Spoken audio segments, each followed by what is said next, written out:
night get a decent nap around here without... Oh, excuse me. I thought you were that horrible Mistress Quickly, always badgering me to wake up, pay your bill, get your feet off the furniture, take a bath, you smell like a goat. But now I see I was mistaken, for I am obviously in the presence of young lords and ladies. Sir John Falstaff at your service.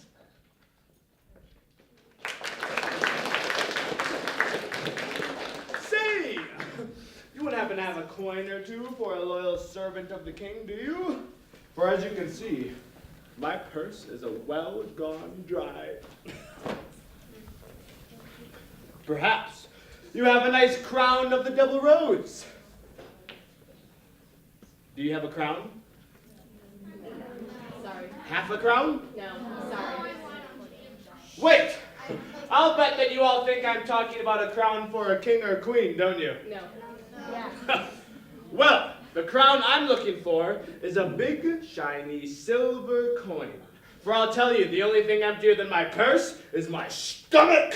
And with a crown, I can buy a nice roast capon's leg. Oh, there's no better meal than roast capon. Don't you agree? No. I like that. Have you ever had capon? Yes. You've had capon? No. Oh, well, you said yes, so I thought you had capon. Well, does anyone know what a capon is? No. A capon is rather like a turkey, only not quite so big. And roast capon is the best meal there is. Augustus! Well, I'd wager that none of you have ever tasted anything quite so tasty as a well-done capon's leg. Augustus Babylon, where are you? The sun! Yes, hear me? Johnny, What? time for fight call. I'm still learning my lines! All right, fine. Stand like a prince. Fine.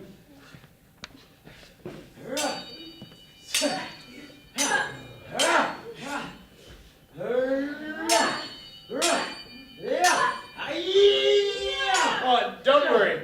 They're not actually fighting. They're just rehearsing. This is the big sword battle that comes at the conclusion of our play today. William Shakespeare's King Henry IV, Part 1. It's the climactic scene in which Prince Henry comes to the aid of his father, King Henry IV, to battle Harry Percy, who is also called Hotspur for his fiery temper and ferocity in battle. If I mistake not, our Prince Henry, called Hal. Thou speakst as if I would deny my name? I am Harry Percy, called Hotspur. Why did I see a very valiant rebel of the name? I am. Oh, now I've gone and forgotten who I am. Oh, it's too hard to remember my lines and remember the fight choreography at the same time. I'm never going to get this part right. Don't worry, Johnny. This is why we rehearse. You'll get it. And by the way, your line is, I am the Prince of Wales. Oh, why can't I remember that? I am the Prince of Wales. I am the Prince of Wales. I am the Prince of Wales. He sounds more like the Prince of Wales.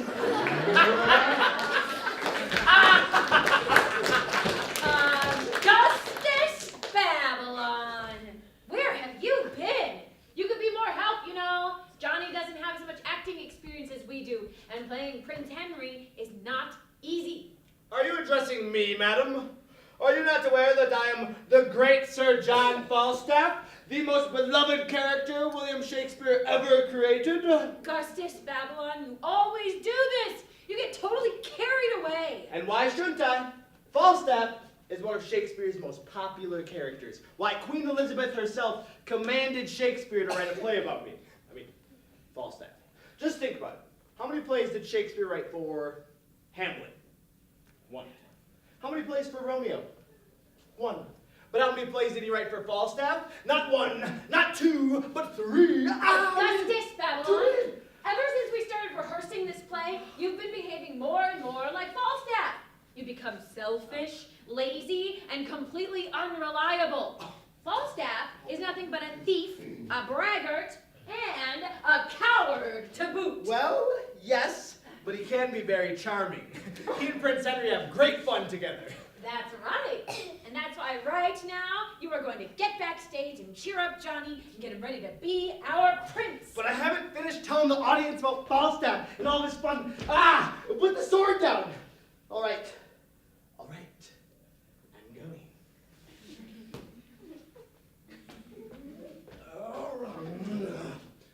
Shall I take the rope too, ma'am? Please.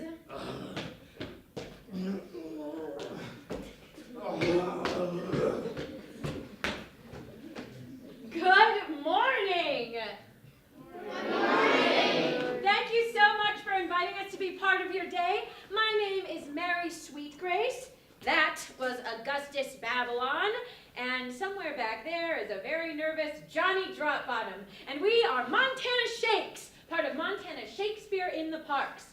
We are here today to bring to life the stories and characters of one of the greatest writers ever, William Shakespeare. He wrote comedies and tragedies and what we call histories, plays about the life and times of England's great monarchs, stories about kings and queens, epic battles, heroic knights, treacherous villains, and traitorous plots. Our story today is about Prince Henry, the son of King Henry IV. You might also hear him called by his nickname, Prince Hal. You should know that this is a very dangerous time in England. There are plots to overthrow the king, and the roads are plagued with thieves and bandits. Prince Henry knows that one day he will be king and have to deal with all these problems. But at the beginning of our story, he's a young man who likes to goof off and have fun. He hangs out at the Boar's Head Inn, a food and lodging establishment run by yours truly, Mistress Quickly. Come in, welcome to the Boar's Head Inn. Sit yourself down, my lords and ladies. Can I interest you in a nice tall glass of vinegar milk? No? Perhaps some pigeon pancake?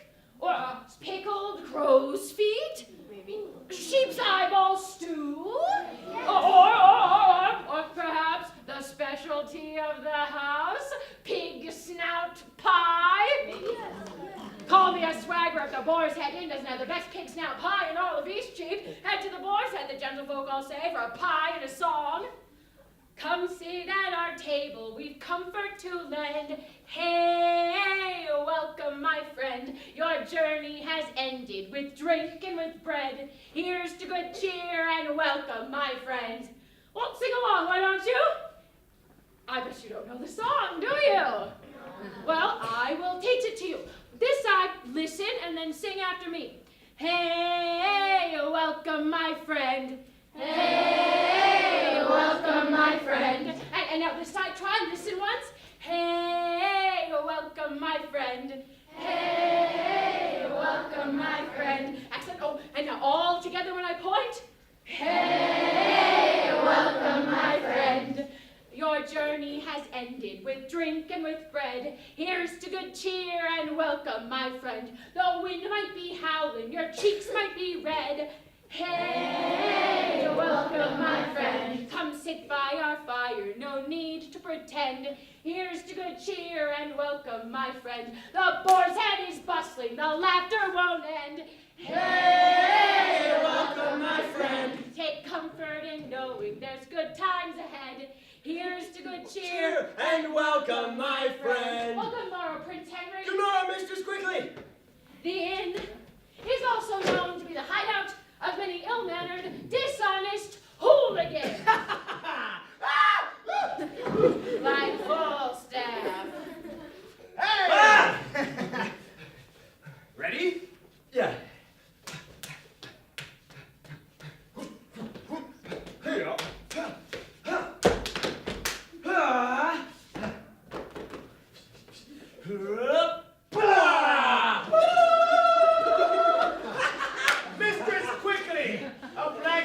finest sack for my friend the prince, and be quick about it.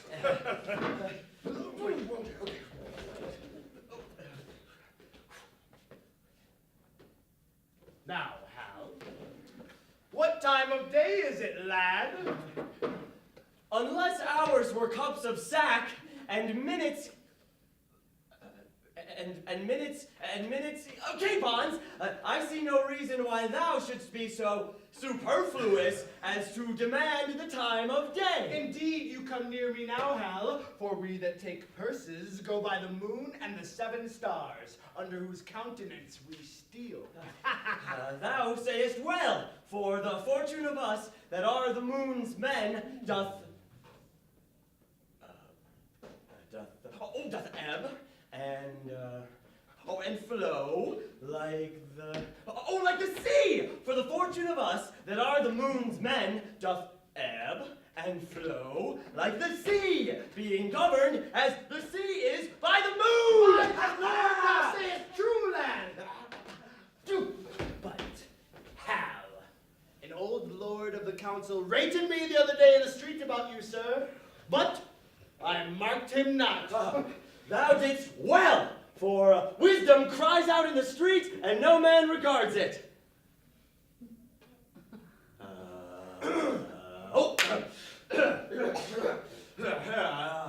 Where shall we take a purse tomorrow, Jack?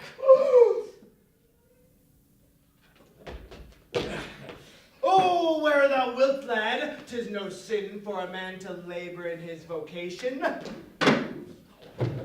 Tomorrow morning, by 4 o'clock early at Gad's Hill, there are pilgrims going to Canterbury with the rich offerings, and traders riding to London with fat purses. If you will go, I will stuff your purse full of crowns. Crowns! Crowns? No. Could anyone tell me what a crown is? What's your name, friend? Larkin, Larkin, what's a crown? it's a little silver coin. Thank you. A little silver coin. Okay, stay looking inside. Who? I? Rob? I, a thief? Not I, by my faith! There's neither honesty, manhood, nor good fellowship in thee, nor thou camest not of the blood royal, if thou darest not stand for 10 shillings. Sir John, I prithee, leave the prince and me alone. I will lay him down such reasons for this adventure that he shall go. Well, God give thee the gift of persuasion. Farewell, you shall find me in Eastcheap. Sir? Eastcheap! Now, my good, sweet, honey lord, ride with me tomorrow. I have a jest to execute that I cannot manage alone. Falstaff shall rob those men. Yourself and I will not be there. And when he has the booty, bake me into a pig snout pie if you and I do not rob him. But, how are we supposed to do that? Oh, the audience! Oh, this is my favorite part! Would some of you be willing to help us teach that old thief Falstaff a lesson? Excellent. Raise your hand if you are interested. 1, 2, 3, 4, 5, 6. Come on up. 7, 8, 9, 10. Yep. 11, 12, 13, 14. Oh yeah. Come on up. All right. You don't have a money bag. Stand over here for a moment. All right. You are all going to be rich travelers carrying great bags of money on the road that greedy old Falstaff will not be able to resist. Now, I need everyone to give me your most scared, terrified face. And now, when I say up with them, I need you to put your hands up, drop your money bags, and give me that face. Ready? Up with them! Excellent. Pick up your money bags and talk to Johnny. Come here, fam. Come here. Now, So, you all are going to be bandits on the road. So I need everyone to take a sword and put it in your sheath.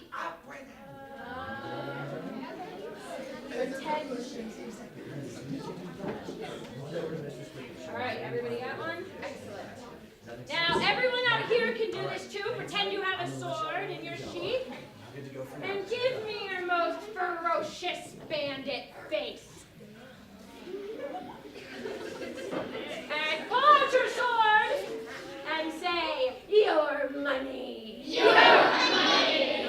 Excellent. Can I have you, and you, and you, and you go see Johnny, and the rest of you over here with me. All right, so here's what happened. After we folks have gone past, and they got the money back, and Falstaff is picking up the money, we're going to sneak up on him, sword sheathed, and I'm going to count to 3, and we're going to shout, your money! Does that make sense? Y'all with me? No, just once. So we'll say together. I'll count 1, 2, 3, and we'll all say, your money. Yes, yes, that's exactly right. All right, great. Great. How? How? Be hanged? How? Peace, you fat king-eating rascal! What a brawling dost thou keep? Where's Hal? I am accursed to rob in that thief's company. A plague upon him when thieves cannot be true one to another. Peace, you dolt! Lie down and list if thou canst hear the tread of travelers. Now, my masters, happy man be his dole, say I. Every man to his business. Up with them! Hang ye bacon-fed knaves, ye are undone! On, you homespun caterpillars, on! Sounds like keeping 1, 2, 3. Your money! You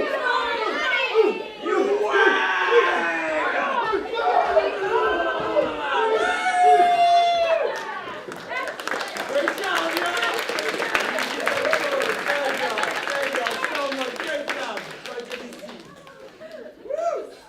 Another round of applause for volunteers.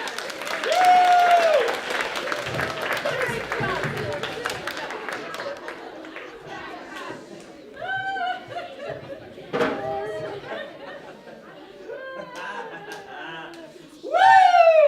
Falstaff was scared to death! On the road,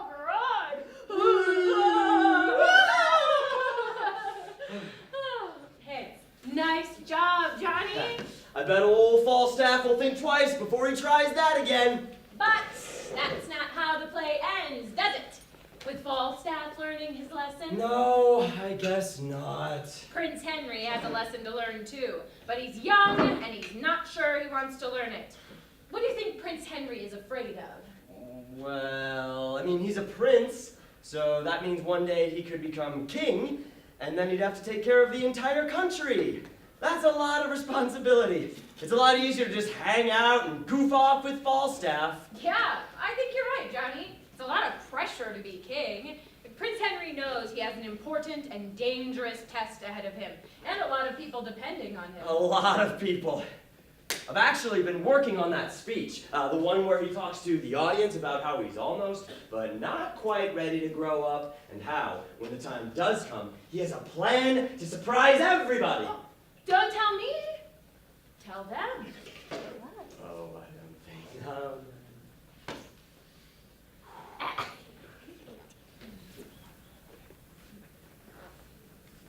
I know you all, and will a while uphold the unyoked humor of this idleness. Yet herein will I imitate the sun, who doth permit the base, contagious clouds to smother up his beauty from the world, that when he please again to be himself, being wanted, he may be more wondered at by breaking through the foul and ugly mists and vapors that did seem to strangle him. If all the year were playing holidays, to sport would be as tedious as to work. But when they seldom come, they wished for come. So, when this loose behavior I throw off and pay the debt I never promised, My reformation, glittering over my fault, shall show more goodly and attract more eyes than that which hath no foil to set it off. I'll so offend to make offense a skill, redeeming time when men think least I will. Yeah,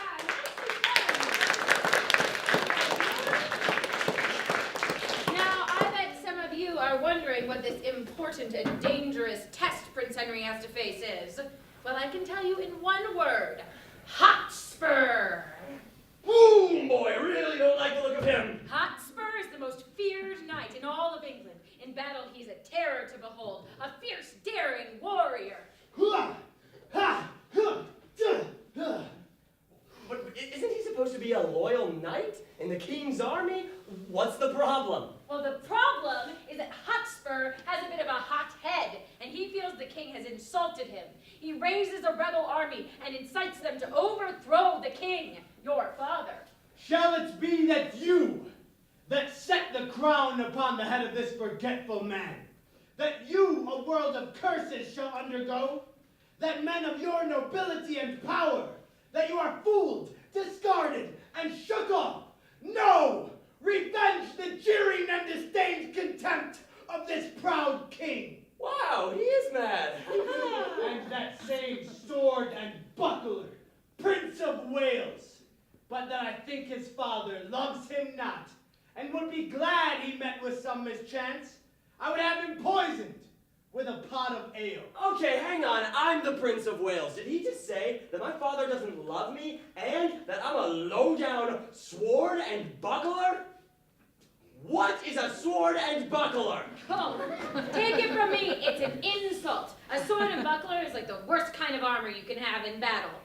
And look, it's not that your father doesn't love you, it's that he's disappointed in you. Your behavior hasn't been exactly what he expected from a prince. I liked this play a lot more when all I had to do was play tricks on Falstaff. Well, yeah, that was fun, but now Prince Henry has a choice to make. Come to the aid of his father, or keep goofing off with Falstaff. Remember that speech you gave a minute ago? If all the year we're playing holidays, just sport would be as tedious as to work. But when they seldom come, they wished for come. So when this loose behavior I throw off and pay the debt I never promised, my reformation glittering over my fault shall show more goodly and attract more eyes than that which hath no foil to set it off. I think perhaps the time has come. What do you think? Is it time for Prince Henry to come to the aid of his father, the king, and face Hotspur? Yeah! All right, I need you all to imagine that you are on a great battlefield in England. You are soldiers in Prince Henry's army, and he's giving you a rousing speech before battle. I need you to cheer him on to give him courage. Long live Prince Henry! Long live Prince Henry! Long live Prince Henry! Long live Prince Henry! Long live Prince Henry! Long live Prince Henry! Long live Prince Henry! So please you, and all those gathered here, God forgive them that so much have swayed your good thoughts away from me. In the closing of some glorious day, I will redeem all this on Hotspur's head. Yeah! And that shall be the day, whene'er it lights, that this all-praised knight, this Hotspur, and your unthought of Henry chance to meet. If I mistake not, thou art Prince Henry, called Hal.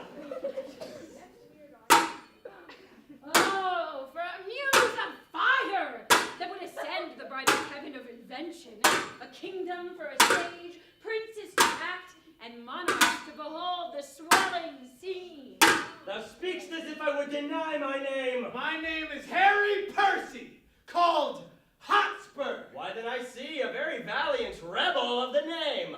I am the Prince of Wales, and think not, Hotspur, to share with me in glory anymore. Two stars keep not their motion in one sphere, nor can one England brook a double reign of Hotspur and the Prince of Wales. I can no longer brook thy vanities.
Thou hast robbed me of my victory. I better brook the loss of brittle life than those proud titles thou hast won of me. They wound my thoughts worse than sword my flesh. Hotspur, fare thee well. Ill-weaved ambition, how much art thou shrunk? Long live Prince Henry! Prince Henry! That was definitely the hardest thing I've ever had to do. And without all of you cheering me on, I don't think I could have done it. I'm going to remember, if I ever do become king, I will remember that even a king needs help and support. And even if you make mistakes along the way, you can still achieve great things. I actually just had one more question, Mary. So during the fight, when Prince Henry was fighting Hotspur, where was Falstaff? Oh, that goof? While you're off saving your family, he's cooking up a big story about how he saved the day. Falstaff! Where have you been hiding? Hiding? Hiding? Why, nothing could be further from the truth. What a tale I have to tell. First, I was set upon by a howling pack of such bloodthirsty villains as ever plagued a brave and honest man. And with nothing more than raw courage and my stout oak branch, I battled with them until, with prodigious shrieks and moans, they fled in terror.